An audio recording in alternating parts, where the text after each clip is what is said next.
What is going on, Leaguers? Welcome to the Spectacular Spoiler League. I'm the Pandan Superman, the mayor of Hype City, HazyRome, and as always, I'm joined by the God of Night, the Prime Minister of Post-Production, DeepBoyce, and we are here today in the Hall of Spoilers to talk about the top 5 Marvel TV characters we want to see in the Marvel Cinematic Universe. Bong, bong. Yo, DeepBoyce, Kevin Feige lit the hopes of all of us, everybody who's been wanting to see the TV characters cross over into the movies via an interview with IO9, man. So IO9 asked them, they said, yo, if a character's on TV, does that 100% mean they can't show up in the movies in the future? So Kevin Feige answered with the following. He said, not necessarily. The future's a long time. So the truth is, I don't really know. But there are a lot of TV shows being made, and hopefully we'll continue to make a lot of movies. At some point, there's going to be a crossover. Crossover, repetition, or something. Cryptic. So, people got hype. Yeah, I mean, that's what we wanted to hear for the longest. For sure. It's a little premature, though, to say that it's gonna happen. Because like you said, it was a little cryptic. It was. You know what I'm saying? But at this point, I mean, this is the first time we've heard that there's even a chance. Yeah. That could happen. So that being said, DeepBoyce, we are getting into our top 5 Marvel TV characters we want to see in the Marvel Cinematic Universe. Let's do it up, man. Let's start with some honorable mentions, man. Yeah. Who's up first? Well, first honorable mention is Quake, aka Daisy Johnson, one of the Secret Warriors in the comics, and she's, I guess, the main character of Agents of S.H.I.E.L.D., or one of the main characters? One of the main characters. I would say that. Yeah. Definitely the main female protagonist or heroine. Yeah, she's, I mean, I'm sure she's been around for quite some time, but she's never been a prominent character in anything Marvel related. And sure. She's one of my favorite characters in Agents of S.H.I.E.L.D., or actually in anything that Marvel has done up to date. And it would be kind of cool if they just kind of, plugged her into one of the movies, whether it's an Avengers movie for like a quick cameo, or maybe she is in a bigger presence in anything else they decide to do moving forward. Yeah, maybe somehow she got in with Nick Fury, and she was working alongside of him, or Maria Hill. Yeah, she's also been hanging around in the Marvel Cinematic Universe. True. So that'd be dope.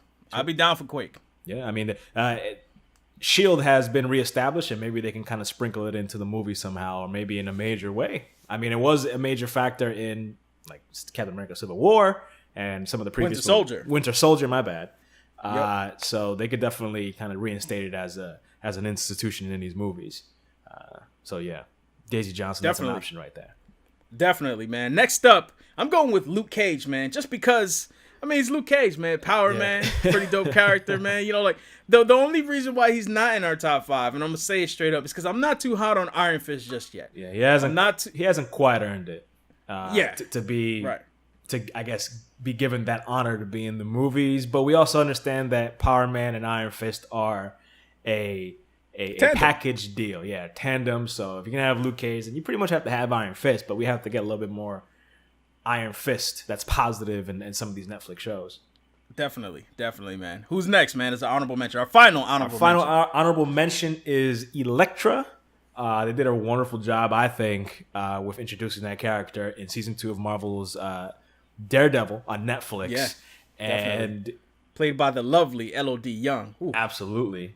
So fitting her in, I mean, maybe I think she could kind of pass off in a Spider-Man movie, maybe, as a more deadly type of character, or they could take the darker route, which they have been doing with the Netflix shows, and have her in something, have her embroiled in something much more mature. I mean, I don't want to say more because we're going to get into the list, but there'll be more clear reasons as to why we include Elektra as an honorable mention.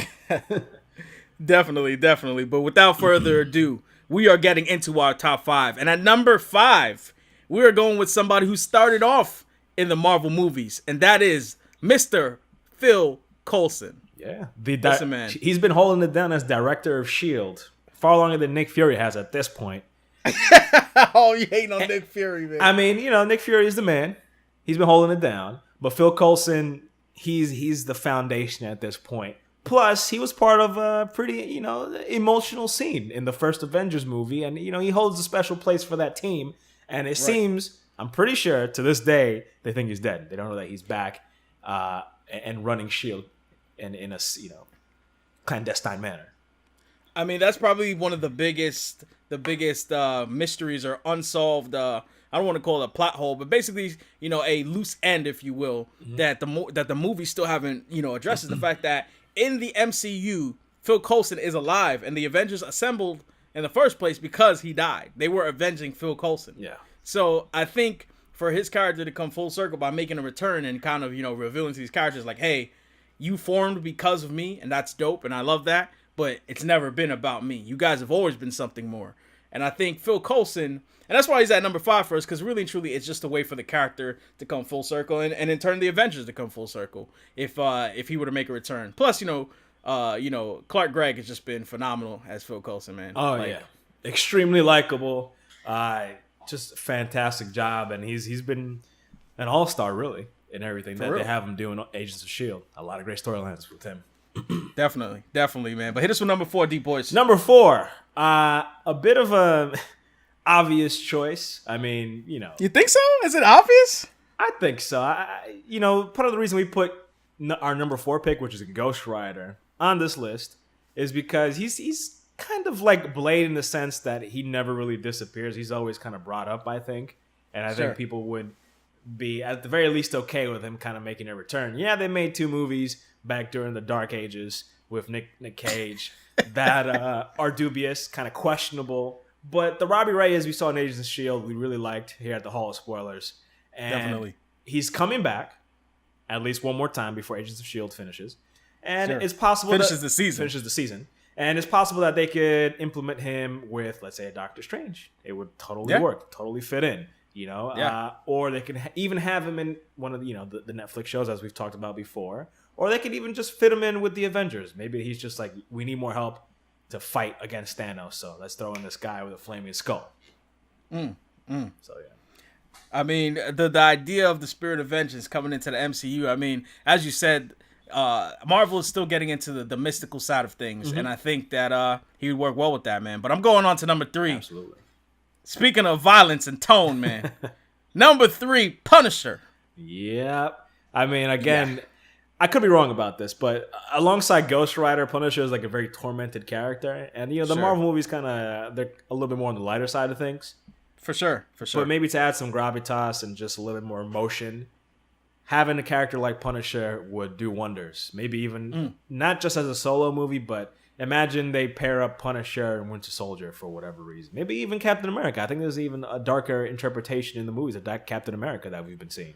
So sure. And I'm by no means am I saying these characters are solo movies per se. Oh, yeah. But it would just be dope to see them in the movies in general. I mean, the Punisher would be a great fall to, like you say, a Captain America, someone who has these strict values about, taking lives. You know what I mean? Yeah. I mean, the comics, Punisher is teamed up with Spider-Man. He's kind of been featured on that New York scene.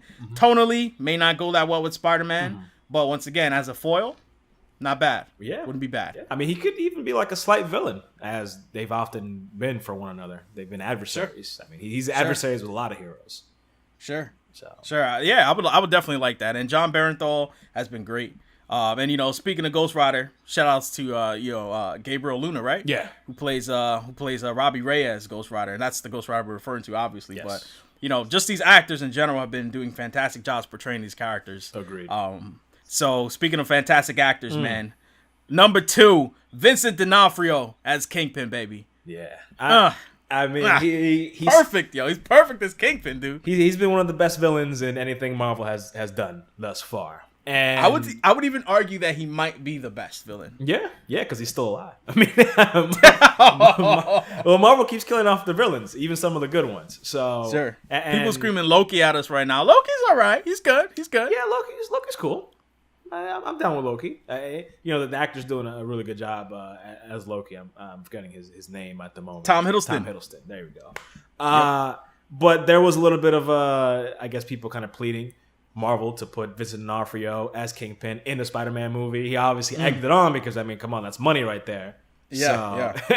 But Kingpin is one of the major Spider-Man villains, and I think as it stands, I think this version of Kingpin could absolutely fit into any future Spider-Man movies. Without a doubt. Yeah, and obviously you have an amazing actor. Like he's good to go. in terms of acting ability. He's been in, you know, top movies as well as top shows. So he's versatile. He's been great as Kingpin. I mean, it's almost a no-brainer in many senses. Yeah. I mean, that being said, DeepBoyce, we have named Kingpin. We have used Elektra as an honorable mention. We talked about Punisher, who was introduced in the show for the #1 pick. DeepBoyce, tell the leaguers who our #1 pick is. Matthew Murdock, a.k.a. the Devil of Hell's Kitchen, a.k.a. the Daredevil. Is it the Daredevil or is it just Daredevil? I think it's just Daredevil, right? I think it's Daredevil, but he's called the Devil of Hell's Kitchen. True. And I think that's how it works. and I'll say this, because we've talked about in previous videos and podcasts about how the Defenders should at least get a small cameo in the Avengers Infinity War, or whatever giant team up they're doing in the future. But I think really and truly what we're thinking is we want to see Daredevil. Like, above all of the other Defenders, no offense to any of them, if they gave Daredevil a cameo, if they had him in there, we would absolutely love it. Because I don't know. I personally feel that out of all these other characters, he most definitely deserves to be on there. I mean, he's got the look. Agree. The shows have been fantastic.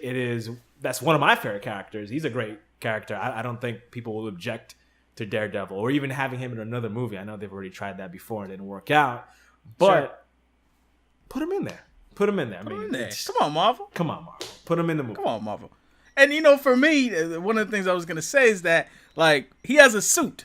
And that means he can stand side by side with, you know, these Avengers, man. Mm-hmm. And you know, I hate to say it, but, you know, no offense to Luke Cage and Jessica Jones. Mm-hmm. But, like, they don't have, like, the look of an Avenger. Even though they are Avengers in the comics, they don't look like the Avengers that we see in the movies. You know, they're not flashy. Yeah. You know what I mean? And they're not, like, you know, gaudy and you know, looking great in these costumes. But Daredevil, he has that costume that would fit well alongside other Avengers. Not to mention, you know, he's had history with characters like Captain America. He's had history with Spider-Man. That's a character that I feel like this list kind of revolved around in a sense, because we know Spider-Man is involved with a lot, you know, a good many of these characters that we've named in some capacity. Yeah, absolutely. So I would love to see Matt Murdock, and also he's a lawyer. I mean, we need a lawyer in the MCU, y'all. I mean, Matthew Murdock, you know, avocados at law, man. I mean, it's written right there for you, Marvel. Yeah. That is our top 5, man. Anyway, DeepBoyce, any final words? That's a great list. Marvel, Daredevil, do it. He's got a phenomenal suit. He's a great character. He deserves it. Put him in the movie. He deserves it. We need to see him square off against Thanos. I'm not Thanos, man. And get murked. We want to see him with the MCU. We don't want to see him die in the MCU. We didn't say that. Anyway, guys, leaguers out there, tell us what characters you want to see make the jump from Marvel TV to the MCU. Let us know which characters you think we shouldn't have included on the top 5, or which characters you think should have been in our top 5. We want to know who you want to see in Marvel movies. Anyway, guys, if you like what you've heard today, hit us with a like or subscribe to join the Spectacular Spoiler League. We will see you guys on the next one. We are getting out of all the spoilers. We're gonna go talk to Daredevil, man. See if we can, you know, pitch him in the movies. Maybe get some signs and protest outside of Marvel Studios or something. But we're getting out of here, guys. Kevin Feige, watch this video, please. Please. And give us a shout out. Oh yeah, word. Yeah. Kevin Feige, if you shouted us out, we didn't even have to ask people to like and subscribe, man. Yeah. People would just be here in the Spectacular Spoiler League. Or better yet, have the Pandan Superman and the Prime Minister post-production in Avengers Infinity War. Just a real quick cameo. To that I say, bong, bong. We'll see you guys later.